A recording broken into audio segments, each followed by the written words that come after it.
Hi, and welcome to Creepy Crime Story, where the darkest truths aren't imagined. They're real. Woodbine, Harrison County, Iowa, May 6, 1989. A workday sky, a small-town cadence. 31-year-old Barbara Lenz was scheduled for something routine and specific.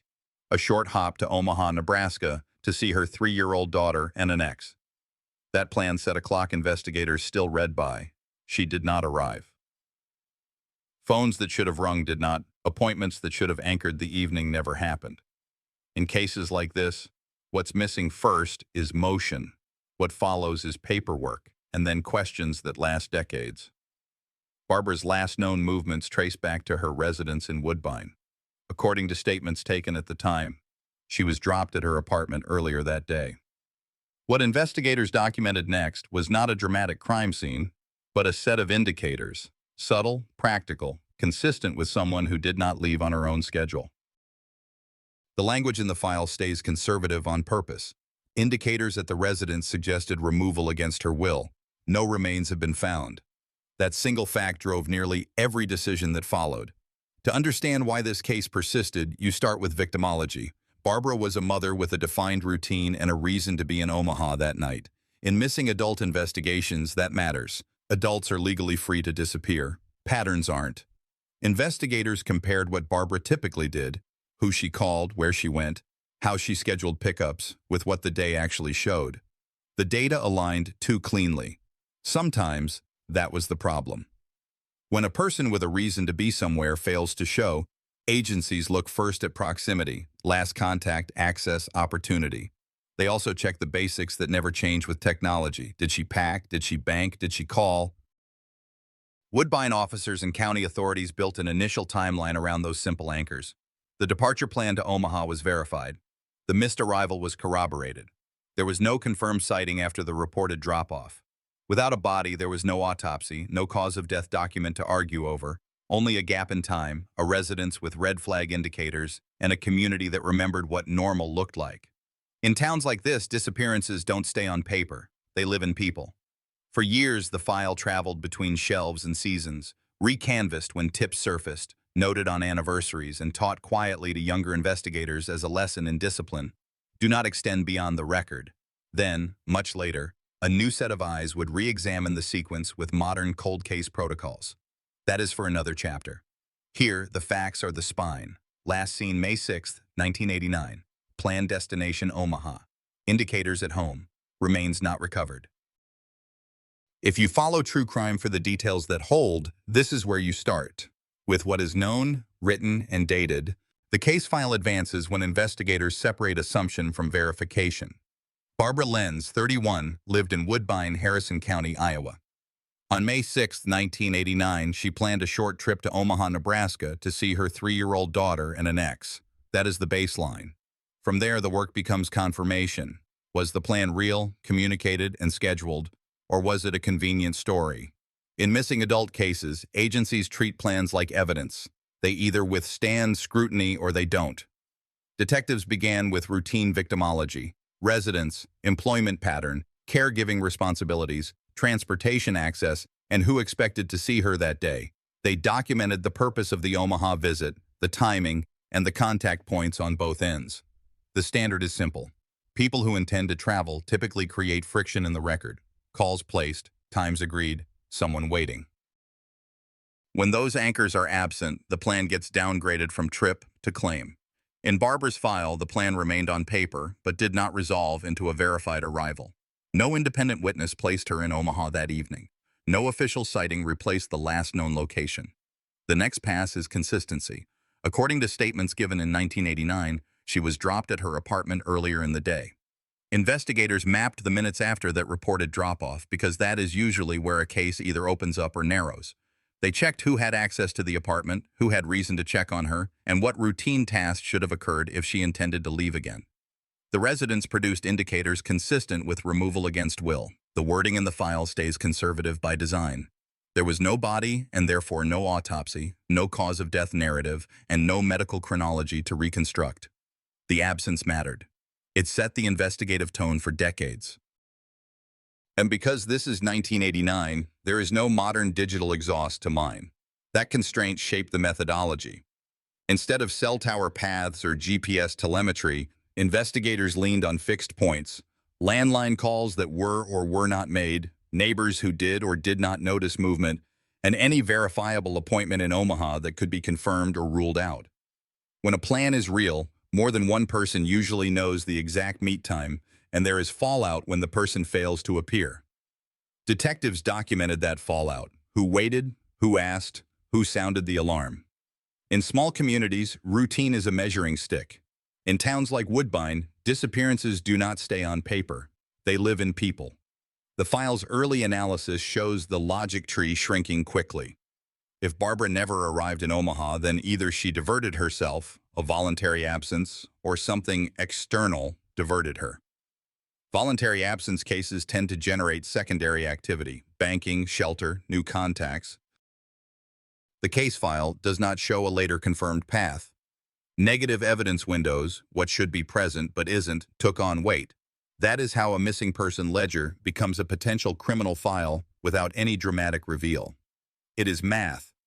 You subtract what would be normal and look at what remains. Investigators also weighed proximity risk factors: last person to report seeing her alive, relationship dynamics, access, motive, and opportunity. Those are not conclusions, they are lanes. The language stays careful. Assertions are tagged to sources, not to narrator opinion. The priority in this phase is not accusation, it is preservation. If a case goes cold, the only thing that survives the years is the restraint of the people who wrote it. By the end of this stage, the Omaha Plan had been treated as evidence and not as folklore. It structured the day, it set the expected arrival, and its failure to occur created the first formal alert.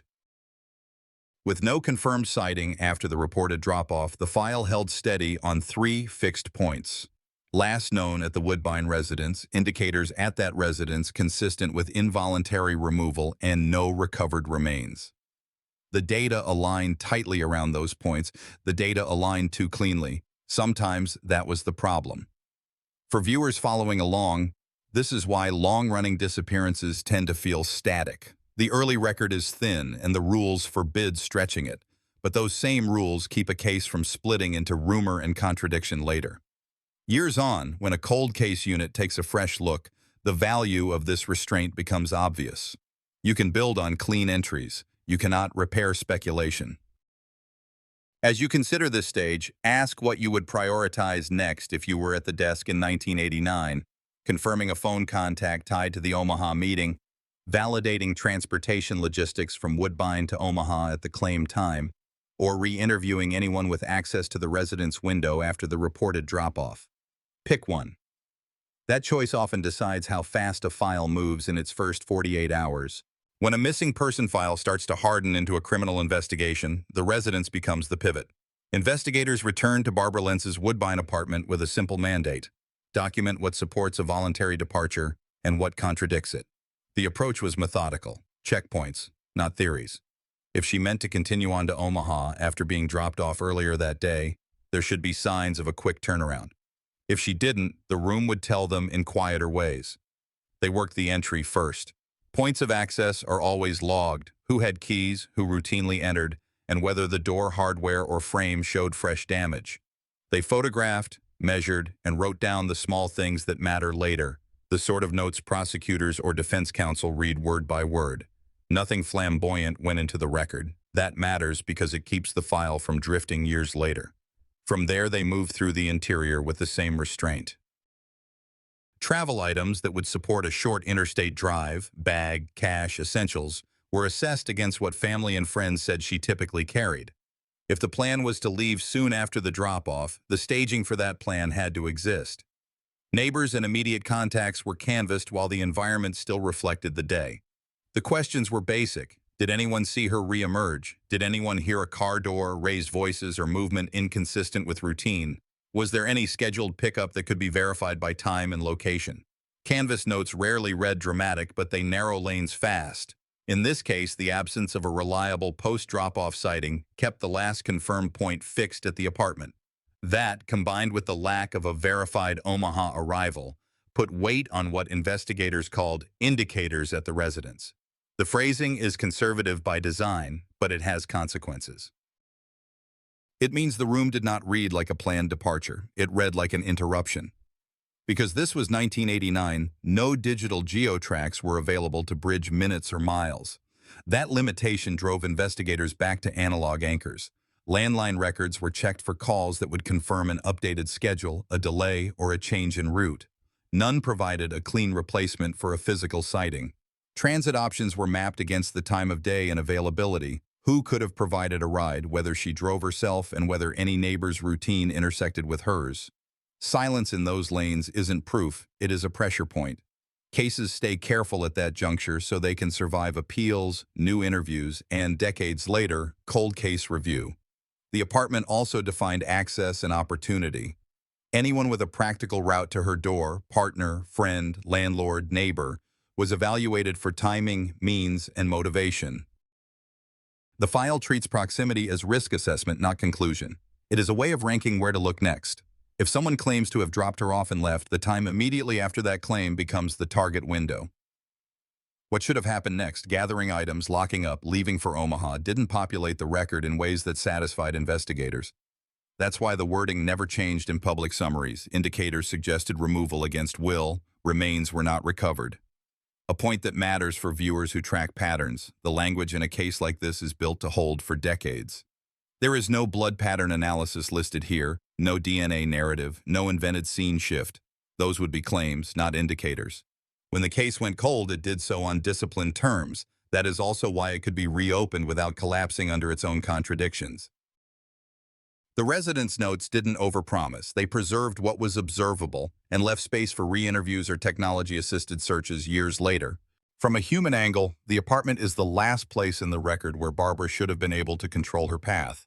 Finish packing, lock the door, and leave for a child waiting in another city. When that normal path is broken, it isn't only a law enforcement problem. It becomes a long memory in a small town. People remember who was supposed to show up and didn't, who was supposed to call and didn't. That memory kept the case alive even when the paper trail went quiet. The next step in 1989 was to test statements against this room. If someone said she called later from Omaha, could that be established independently? If someone said she left again, who saw her exit? Those are the questions that pull a case forward one notch at a time. You don't need drama to make that work. You need consistency. The room gave them that, a baseline that did not fit a voluntary, on-schedule trip. A quick note for those following closely. None of this names a perpetrator. It doesn't have to. The residents' work narrows lanes and sets the standard for every interview that follows. The cleanest cases are built this way: spare claims, specific observations, and dates that don't move when new eyes read the file. The next step was straightforward: test every statement against the apartment baseline and the Omaha clock. Investigators started with the final contact account taken in 1989, the claim that Barbara Lenz had been dropped at her Woodbine residence earlier that day and was planning to leave again for Omaha. The question wasn't whether the claim sounded plausible, it was whether the rest of the record supported it. They broke the account into verifiable parts. First, timing. When did the drop-off occur, and who could corroborate the minute-to-minute sequence afterward? Second, logistics. If Barbara intended to leave again, what did she take? How fast could she have turned around? And which exit path made sense at that hour? Third, communication. Did any call confirm an updated meet time in Omaha? The file shows routine checks. Neighbors asked about movement at the door or stairwell. Landlords contacted about key access. And known associates contacted for any sighting after the reported drop-off. No independent witness put her outside the apartment later that day, and the communications review did not produce a verified call that replaced a physical sighting. Anytime a last-seen account comes from someone close to the victim, investigators add structure. They request a clear timeline of that person's day, work, errands, and any stops that could be verified by third parties. That isn't accusation, it's standard risk assessment. The closer the relationship, the more carefully the timeline is built, because proximity to the last known point matters. In this file, those checks were documented the way cold case units prefer to find them decades later: precise, dated, and restrained. They show what was asked, what was answered, and what remained unresolved.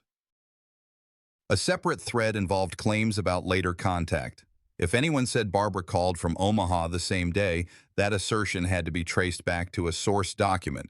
who heard it, when the claim first appeared, and whether the timing matched what a practical drive would allow. Investigators looked for any external marker, an operator-assisted record, a call noted by the person expecting to meet her, or a neighbor who heard her depart again from the apartment. The drive from Woodbine to Omaha is short, but it still creates footprints, people waiting, clocks watched, plans delayed. The absence of a reliable marker kept the last confirmed point at the residence and preserved that window as the focus of the inquiry. They also tested statements the old-fashioned way, repetition over time. A story that holds will read the same in multiple tellings. Reports taken in the first sweep were compared to later recontacts for drift, word choice, sequence, and details that appear or vanish. Small inconsistencies aren't proof of wrongdoing, but when a case has no remains and no confirmed sightings, consistency takes on more weight than in a typical file. The team noted which pieces never moved and which shifted as months passed. That audit helped them decide which assertions were solid enough to drive leads and which belonged in a footnote. The resident's baseline remained critical. If a statement implied that Barbara left with urgency, the room should reflect a rapid restart. Keys in a spot she used, shoes she favored, a bag she typically carried. If a statement implied a relaxed departure, the room should look settled for a longer break. Those are ordinary checks anyone can understand. No specialized jargon is required.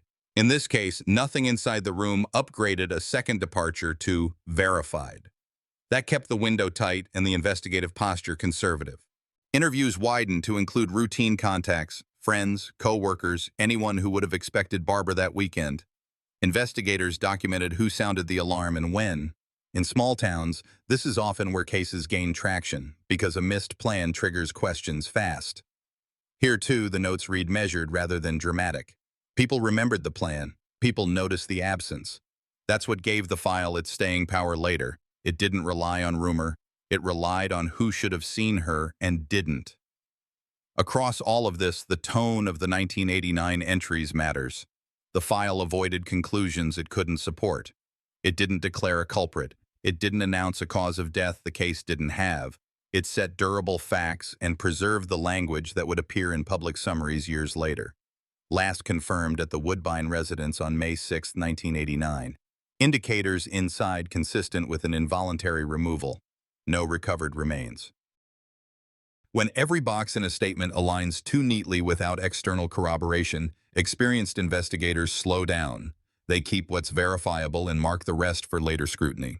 From a human standpoint, this is the quiet part of any disappearance case and often the most important. People close to Barbara described routine expectations, calls that should have come, visits that should have happened. Those expectations gave shape to the timeline in a way lab work could not. In towns like this, order is a kind of evidence. Breaking it leaves a trace. Cold cases don't drift on feelings. They survive on paperwork that still makes sense when new eyes read it. After the 1989 interviews and the apartment baseline were set, the investigation into Barbara Lentz's disappearance entered a long phase that every agency knows too well. Sustain the file, keep the leads triaged, and make sure the record can be worked again if something changes. That was the mandate through the 1990s, 2000s, and early 2010s in Woodbine, Harrison County, Iowa. No remains were recovered. No verified Omaha arrival surfaced. The last confirmed point stayed her residence on May 6, 1989. What does cold mean in practice? It is not abandonment. It is maintenance. Detectives and later supervisors ensured the essentials were preserved. Original reports, scene notes, canvas logs, and statement summaries from 1989, so they could withstand time. When tips arrived, they were added with dates and sources even when they led nowhere. When anniversaries came around, public reminders were issued in brief, measured language that matched the file. Missing since May 6, 1989, last known at the Woodbine apartment, remains not located. The wording stayed conservative on purpose so the record wouldn't contradict itself later. Across those decades, casework was opportunistic but disciplined. If a person linked to the timeline moved, married, split up, or entered custody on an unrelated matter, detectives used the contact to recheck whether they'd heard anything new. The concept is simple. People talk differently as years pass. Memory shifts. Allegiances change. Some statements harden, others soften. Good cold case management records those changes without editorializing. The lens file reflects that approach. It shows entries that are short and specific rather than speculative, which is exactly what a prosecutor or defense attorney expects to see if the case ever advances. Technology moved too. But this file predated the digital era, so the usual modern punches, cell site records, vehicle telemetry, cloud backups did not apply retroactively. That meant any new tech had to be realistic. Improved ways to search land records for properties of interest, better mapping of drive times and access routes, digital indexing of paper reports to speed cross-referencing, and refined interview tactics built from later training. None of that invents evidence. It just makes the existing record more searchable and the next conversation more precise. When a case lacks a body and a confirmed sighting after a reported drop-off, precision is what keeps it viable. Families carry these gaps differently than agencies do. The file shows what law enforcement can prove. Families live with what they cannot. In towns like Woodbine, people remember who missed a visit, who never walked through a door again, and which anniversaries hurt. Those memories fueled periodic calls for information. They also helped keep the baseline facts public without drifting into rumor. The community didn't rewrite the case. It kept the case in view. There were moments in the long arc when small developments felt promising. A tip naming someone who might have bragged years later. A secondhand claim about a buried object. A reference to a late-night phone call that no one could place on a bill. Each time, the same standard applied. Source, date, ability to corroborate. Hearsay went into the file as hearsay. Assertions tied to a person were logged for possible recontact. Leads that could actually be tested got a box to check and a line to close. This is the part that viewers sometimes misunderstand. Cold is not inactivity. It is a sustained refusal to overclaim. The lens file also held up because the language in 1989 was written to last. The apartment was never upgraded in the record from residence indicators to confirmed physical scene with blood or DNA. That restraint avoided the trap other cases fall into, a dramatic claim early on that can't be supported later. When the matter eventually drew the attention of a statewide unit, the original phrasing still matched what investigators could stand behind. Last confirmed at the Woodbine residence, indicators consistent with involuntary removal. No recovery. That continuity mattered. There's a human cost to long-term uncertainty. It shows up at holidays and school milestones in the way neighbors mark dates. You don't need sentiment to acknowledge it. You need basic respect for what families endure while a file waits its turn. Safe communities rely on process more than emotion. The process kept this case ready for review when the right mechanism finally existed. One principle cold case detectives talk about is survivability. Does the file survive if it is lifted out of its original decade and set on a new desk? Here, the answer was yes. Reports are dated. Names are spelled consistently. The timeline is narrow and repeatable. The absence of remains is stated plainly and not contradicted by later entries. When you add the predictable friction of time, people moving, records transitioning from paper to digital, staff changes, the lens file still reads like a straight line. That is unusual. It is also why, when a change came to Iowa in 2024, the case could move quickly instead of starting from zero. That change was structural, not theatrical. A new unit with statewide reach would later take a fresh look at old cases and decide what could be pushed forward. Viewers often expect cinematic breakthroughs, hidden diaries, anonymous confessions, sudden digs that reveal everything. The reality is quieter, a methodical pass through what already exists, paired with new interviews that test whether older statements hold.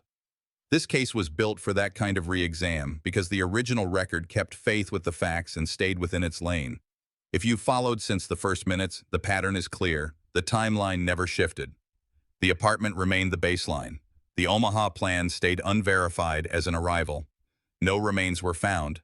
None of those lines were stretched to create drama.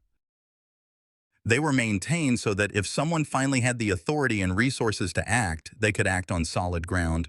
The file moved again when Iowa built the mechanism to move it. In mid-2024, the Attorney General's office stood up a cold case unit with a narrow mandate. Pull long dormant files, test their survivability, and act if the record could carry weight in court. Barbara Lenz's 1989 disappearance met that threshold. The case had durable language, dated entries, and a baseline that never shifted. last confirmed at the Woodbine residence on May 6, 1989. No verified Omaha arrival, remains not located. That is the kind of spine a statewide team can use without rewriting history. The first pass was triage. Investigators digitized what hadn't been digitized, indexed names and dates, and rebuilt the timeline as a minute-by-minute sequence rather than a set of summaries. They flagged claims that had never been independently corroborated and separated them from items the apartment baseline actually supported. The point was not to find something new on paper. It was to see whether the old paper stood up when read with fresh eyes and statewide reach. Re-interviews came next. Cold case practice favors short, structured conversations that test one element at a time. If a person had previously described a last-seen drop-off, the script stayed tight. Confirm time, route, and any third-party contact that could anchor the account outside of the speaker. If someone had said Barbara called later from Omaha, the unit asked for specifics that could be sourced. Who heard it, where they were, whether anyone else was present, and when that statement first appeared in the record. Re-interviews are not about tone. They are about whether claims can be replaced with verifiable points that live outside memory. The unit then ran a statewide coordination check. County material was aligned with any state-level records that might touch the same names or addresses, prior contacts with law enforcement, protective order history, or archived reports that never reached the original case agents. This wasn't about phishing. It was about seeing whether other files contained assertions that could be tested against the Woodbine timeline without speculation. When multiple records echo each other, the question is simple. Do they echo because the facts are strong, or because the same unverified claim traveled through time? The difference matters. Community appeals were updated with care. Messaging stayed consistent with the file, missing since May 6, 1989, last confirmed at the Woodbine apartment, remains not recovered. The unit used that language because it prevents contradictions later. In towns like this, people remember who was supposed to show up and didn't. Giving them a tight message makes the incoming tips easier to sort. What changed most was authority and focus. A centralized unit can request records quickly, compare statements across jurisdictions, and return to people who once declined to speak. It can also set an internal rule that keeps the case from wandering, no leap beyond what the file and re-interviews can bear. The Lens file benefited from that discipline. Nothing in the public record suggests a sudden forensic breakthrough. The progress came from pressure on the existing scaffold, rebuilding a timeline, retesting accounts, and deciding what the state could stand behind if the matter advanced. From a human angle, this stage matters because it replaces drift with direction. Families want movement that makes sense. Agencies want a record that can be defended. A cold case unit does not guarantee either. It gives the case a fair test under modern standards. Here, the test produced a decision point. With the baseline intact and certain allegations now organized under a single state umbrella, the question shifted from what happened to what can be charged. That is the line statewide teams are built to evaluate. As the review closed, the central facts remained the same and the posture changed. Last confirmed at the residence. No verified arrival in Omaha. No recovery to date. Statements retested for consistency and independent support. A file that had survived decades now had a decision in front of it, and a state agency prepared to make it. The statewide review produced action in March 2025. On March 11th, the Iowa Attorney General announced an arrest in the 1989 disappearance of Barbara Lenz. The charge was first-degree murder. The language was careful and consistent with what the file had always said. Last confirmed at her Woodbine residence on May 6, 1989. No verified arrival in Omaha. Remains not recovered. What changed now wasn't the baseline. It was the state's conclusion that the existing record, plus re-interviews, met the threshold to file a homicide charge. Procedurally, that means prosecutors believed they could present a coherent narrative built on timeline, access, and conduct, even without a recovered body. The cold case unit's timeline was minute-driven, not thematic. It kept the apartment as the last confirmed environment and treated every claim after that point as evidence only if it stood on its own. When a case advances without remains, prosecutors tend to rely on 4 pillars: a tight last-seen window, indicators that contradict a voluntary departure, prior conduct evidence deemed admissible, and post-event behavior attributed to the accused. The public documents and press summaries track to those pillars labeled as allegations rather than findings. According to the charging materials, the state's theory begins with proximity. The last person to report seeing Barbara alive placed her at the apartment earlier that day. The state then pairs that proximity with the apartment baseline, indicators inside that do not match a planned turnaround for a trip. From there, the narrative moves to conduct alleged to predate May 6th, describing relationship violence that, if admitted, would explain risk and motive. The file's conservative phrasing remains in place. These are allegations, not adjudicated facts. The next piece is what prosecutors often call after. In cold cases without remains, the value of after increases. It includes statements attributed to the accused or to witnesses about actions taken later that would be inconsistent with a simple missing person scenario. Public reporting around the complaint references claims such as a later admission of harm and a claim about burying something. In a courtroom, each such claim must be attached to a source, a date, and a context, then tested for reliability and admissibility. The state's decision to file indicates confidence that at least some of those items can be presented to a jury in a way that complements the timeline rather than replacing it. Nothing in the announcement changed the central facts the audience already knows. There was no claim of newly discovered physical remains, no pivot to a brand new scene, and no dramatic forensic reveal. That restraint is strategic. It prevents contradiction later and signals that the charge rests on a structured reading of the existing record, not on spectacle. It also sets expectations. The next moves will be legal, not cinematic. From a human standpoint, the arrest delivered something families and communities recognize as progress, a line drawn after decades of uncertainty. It did not resolve grief, and it did not replace what is still missing. But it moved the case into a forum where evidence is tested under rules, not rumors. In towns like Woodbine, that step matters. It tells people who kept faith with the calendar, each May, each anniversary, that their memory of what was supposed to happen still counts. The public posture at this stage remains balanced. The accused is presumed innocent. The state carries the burden. The defense will test every assertion, the timing in the last seen window, the residence indicators, the scope of any prior conduct evidence, and any statement that purports to describe after. That is how it should be. A case this old survives not because someone insists. It survives because the record can be read out loud piece by piece and still make sense. By April 2025, the case left interview rooms and reached the bench. On April 7th, the accused entered a not guilty plea to first-degree murder in the disappearance of Barbara Lenz, last confirmed at her Woodbine, Iowa residence on May 6, 1989. Days later, the court set bond at $3,000 and denied a reduction request in mid-April. None of this determined guilt. It fixed the legal posture. The state would proceed, and the defense would test every line. The state's filing rests on structure rather than spectacle. No recovered remains, no late-breaking lab reveal, no new scene. Instead, a tight last-seen window, apartment indicators inconsistent with a voluntary departure, alleged relationship violence, if admitted by the court, and post-event statements on behavior attributed to the accused, all organized after a 2024-2025 cold case review. Each piece will rise or fall under the rules of evidence. That is the process, and it is the same in old cases as in new ones. The defense has clear targets: timing, corroboration, admissibility, and reliability across decades. In a nobody case, the burden remains exactly where it should, on the state to prove every element beyond a reasonable doubt without medical findings. Jurors, not headlines, will decide what the evidence proves. For Woodbine, and for a family that has measured time by missed arrivals, the arrest on March 11, 2025 marked movement, not closure. Respecting that reality does not require sentiment, it requires accuracy. This story has stayed inside the record because that is how a case survives years without splitting into two different narratives. One file, one timeline, one status. Where are we as of October 1, 2025? The accused, Robert Allen Davis, is presumed innocent. The case is pending. Remains have not been recovered.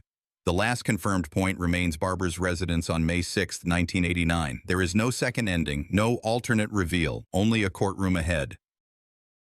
A brief human note before we close. Patterns in intimate partner contexts matter. If control, threats, or strangulation are emerging in someone's life, early reporting preserves facts and can save lives.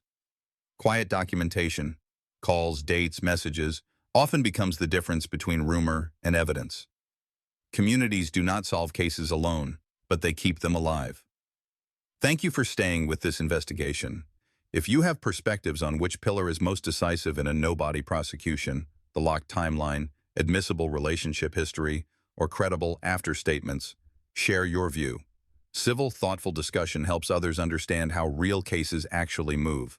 I'm closing this case the same way I opened it, by trusting facts, respecting people, and keeping hope measured. What I take from Barbara's story is simple. Document the small things, speak up early, and back each other when patterns feel unsafe. Justice is a process, not a headline.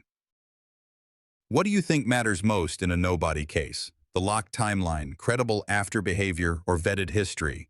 Drop your thoughts, tell me where you're watching from and how this hit you. If this resonated, or even if it didn't, say why. And if you value work like this, please subscribe to the channel for the next story.